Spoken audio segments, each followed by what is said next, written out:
Originated by Fritz Perls, Gestalt therapy has as its core belief the notion that reality is often clouded over by unfinished business, and it is therefore necessary to urge clients to experience the now. Believing that awareness equals reality and that individuals tend to avoid unfinished business, Gestalt therapists are active and directive as they push their clients to understand how they use external supports to disguise their past hurts and pains. Examples of some common external supports include the use of nonverbal behavior, such as a client who taps his foot at the mention of an anxiety-producing subject. Intellectualizing, such as a client who spews facts and figures to avoid feelings. And blaming, such as a client who states that her depression is due to how her husband and children treat her. In stark contrast to many psychodynamic approaches which slowly attempt to help clients understand their defenses, Gestalt therapists push clients to deepen their experiences and be freed from their defenses. A few of the many techniques Gestalt therapists have developed to accomplish this include awareness exercises, such as when the therapist asks the client to close his or her eyes and experience all prevalent feelings, thoughts, and senses to quickly get in touch with one's defenses. Playing the projection and using I statements are used to discourage projecting onto others and things. For instance, the statement, "I hate her, she doesn't love me," becomes, "I hate myself, I've never learned how to love myself." Exaggeration techniques are used when the therapist wants the client to get in touch with the underlying meaning of a word, phrase, or nonverbal behavior. A client who slouches is asked to slouch more and state what he or she is feeling. Suddenly the client states, "I feel as though the world is on my shoulders." The empty chair technique is used to help a person dialogue with a part of self or another person in order to uncover underlying issues and feelings. Turning questions into statements about self are used because Gestalt therapists believe all questions are really statements about underlying feelings, issues, and values. For instance, "Why don't people care more about others?" may become, "I feel that people don't care about me." Let's see how Dr. Ed Newkrug works with Jill to help her get in touch with some of her unfinished business surrounding the death of her mother. Well, Jill, I really appreciate you being here today. And I know that you had some feelings and thoughts about some issues with your mom that you wanted to talk about. And so I'd love to hear what that's all about. Okay, I'm having a lot of difficulty dealing with the recent loss of my mom. My mom died a few months ago, and before she died, there was about a year and a half that I didn't have any contact with her. Okay. And I'm having a lot of trouble dealing with that. I was close with my mom for my entire life. Right. But for the year and a half prior to her death, she didn't have any contact with me. And fortunately, I was able to see her the week before she died, but it still didn't heal any of the pain that I felt for the year and a half that she didn't have contact with me. So I'm hoping that you'll be able to help me get through some of the emotion that I'm feeling, help me resolve some of that pain by talking about it and coming to terms with it. Even as you're talking, I can see just in your face that the feelings are really near the surface, and that there is really a lot of pain there for you. Right, a lot of pain. Basically, like I said, my mom and I were close for my entire life. She had trouble with relationships with my siblings, and I was the one that always stuck up for my mom. And about 2 years ago, she was diagnosed with a terminal disease. And I decided to have a family reunion at in the Outer Banks. And I invited my entire family for the family reunion, and she did something very hurtful to one of my siblings. And I didn't stand up for my mom, and as a result of that, she decided to cut off communication with me and didn't attend the family reunion. I actually hired a photographer to take a family picture of everyone so that we would have that remembrance of her, knowing that she only had a couple years to live. My mom didn't attend the family reunion. Everybody else was there. So now I have this picture of the whole family minus my mom. I'm having a lot of trouble looking at the picture, knowing that I wasted a year and a half of my life not having her in my life, and now it's too late to make amends. Okay, so it feels like you had this potential time to be with her, and then she cut off communication with you, and so you're really missing having that closure with her. Right. Okay. Knowing it's too late. To do anything. And so, what I'm thinking is that maybe you need to have a conversation with her, and talk with her about how you're feeling. And that's something that we can do here with this chair, as if she was here. What do you think about that? Pretend she's here? I can try that. Maybe you can talk to her, to your mom. What do you usually call her? I have a nickname. Well, we all have a nickname. We call her Muzz. It sounds funny, I know, but that's her nickname, Muzz. Okay. Okay. And does that bring up some emotions when you just say the name? Okay, can you say that a few times? Say Muzz, hi Muzz. Hi Muzz. Okay. You can just go with that feeling. You say hi Muzz. Hi Muzz. Hi Muzz. And if you can put words to some of the feelings that you're having. Because I know how much you miss her. And if you can put words and talk to her and tell her that. Hi Muzz. Hi Muzz. First, I love you, miss you terribly, and I missed the past year and a half. Can you say to her, I feel cheated out of that past year and a half? I feel cheated out of the past year and a half.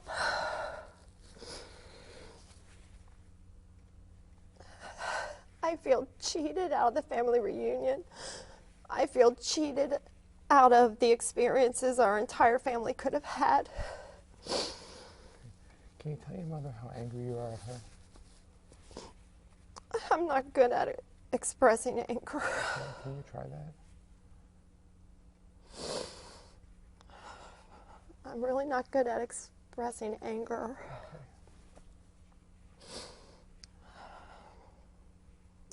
I'm hurt. Okay. Tell her about the hurt. You know, I feel hurt. I feel hurt that I was the only child that always stuck up for you. When everybody else turned their back on you, I was the only one that stuck up for you. Can you say, I stuck up for you and then you turned your back on me? I stuck up for you and then you were the one that turned your back on me.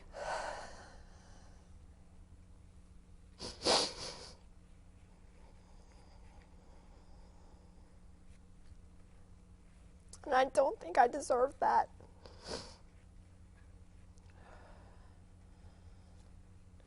And tell her how much you miss her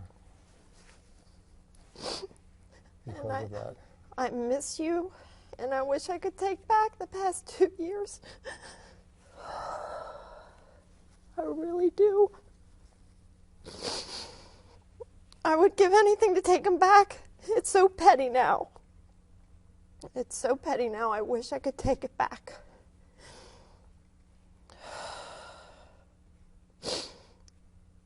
But I'm grateful. I'm grateful that I got to say goodbye to you. Because that's the only thing that I can look back on now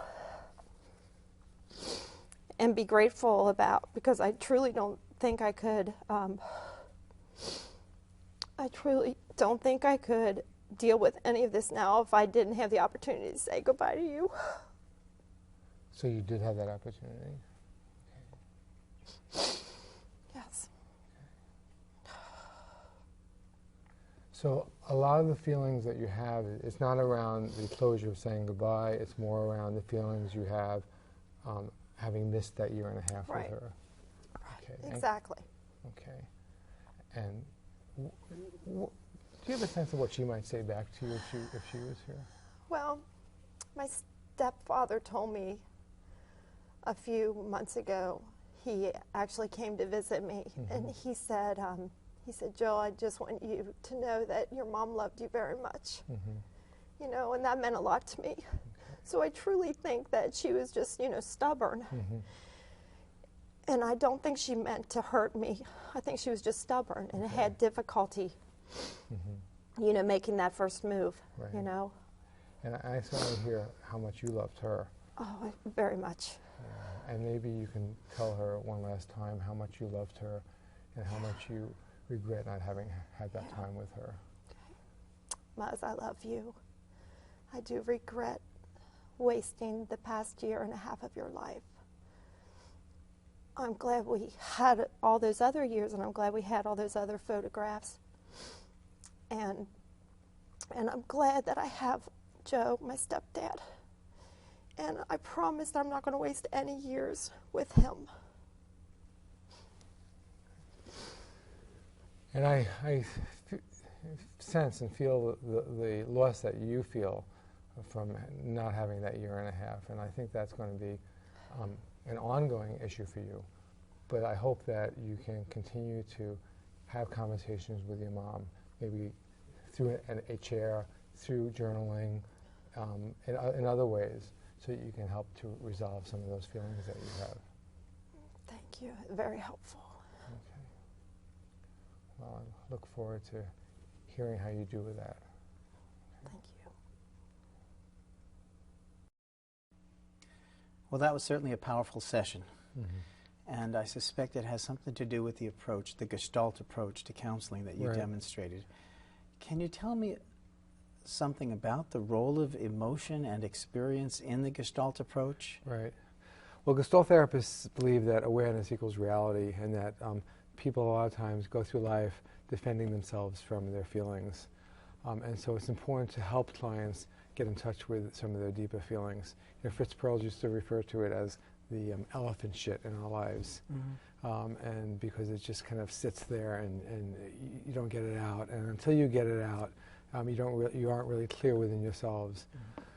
And so, clear within yourself. And so it's important for the therapist to help push the client into awareness. And then there are a bunch of techniques that the Gestalt therapist might use to help the client get there. You know, I think one of the things that's important to remember is that a lot of times when people think of Gestalt therapy, they think of Fritz Perls, who sometimes seemed a little bit harsh with his clients. And I think it's important to remember that that's not necessarily Gestalt therapy. And one of the things that I felt with Jill was really a sense of deep sadness with her and empathy for her, and that I certainly didn't want to be harsh with her, but I wanted to help facilitate some deeper understanding of self through some of the techniques that I used. I did notice, while it wasn't harsh, that you pushed. And in a certain way, I want to hear about about pushing her.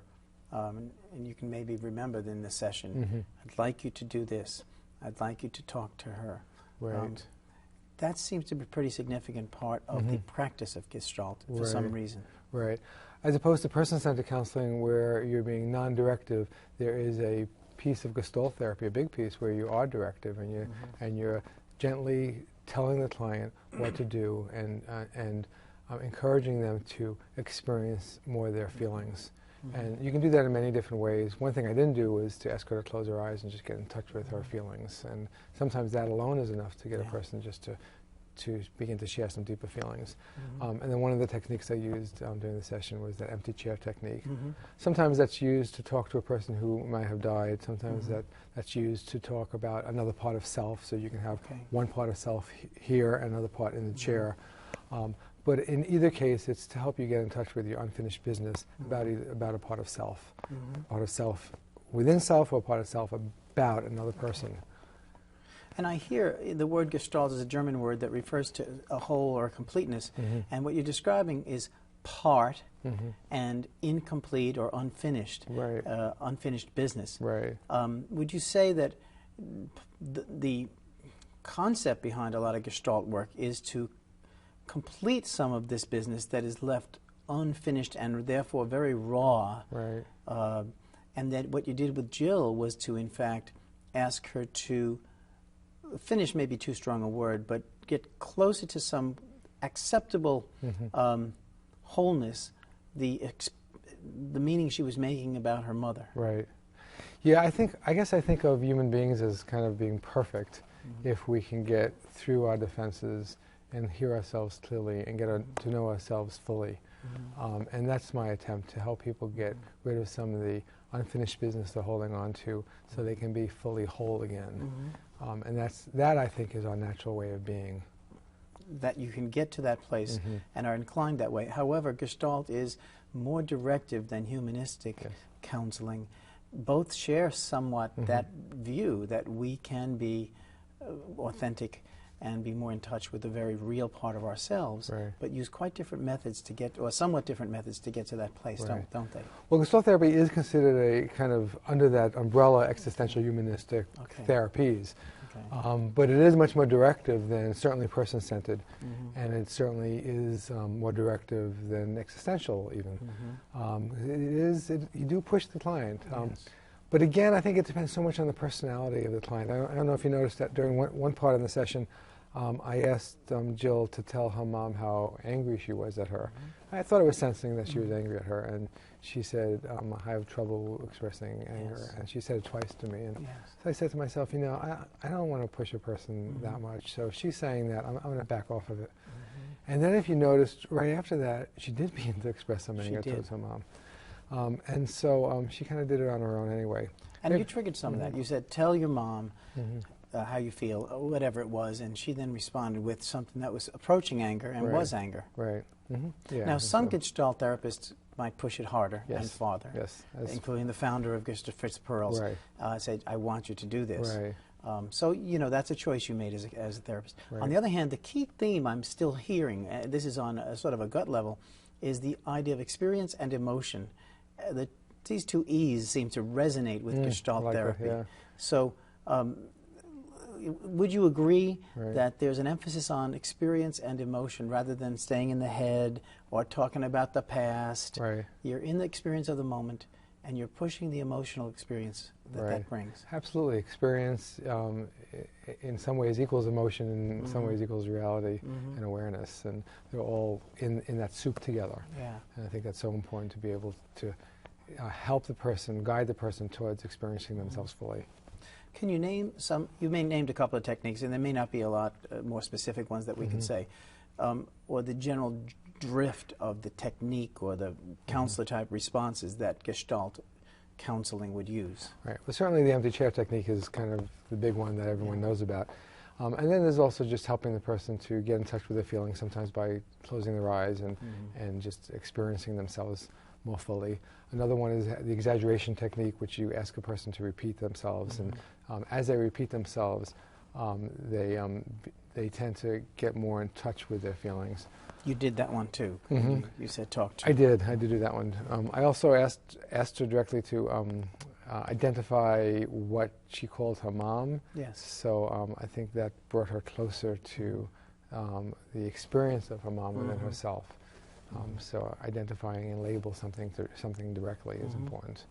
So those are some of the techniques. I mean, there are many more in Gestalt, not quickly coming to mind, but there are many in Gestalt. I think what I've heard is that Gestalt is a powerful approach, and it ought to be used carefully with people from cultures where showing emotion is not valued, and in which people are not allowed to express emotions, largely communitarian cultures where the individual is not emphasized. And so it would be a careful, one would be careful with East Asian, South Asian cultures, American Indian cultures frequently to push the Gestalt approach very hard, is what Right, the research right. seems to show. And I think the Gestalt therapist might say, well, it's not because it's not, that the feelings are still there, but that the culture is saying, don't push the person to get there real quickly. So For the good of the group, right. we will put a lid on those, and the group Right. will benefit. That's Right. just a sort of worldview difference. So you'd have to be much more gentle with individuals from those cultures. Yes, absolutely. And maybe take some time with trust and so forth. Right, absolutely. Okay, that's important to know. Well, thank you for elucidating some of the ideas of Gestalt therapy. Thank you.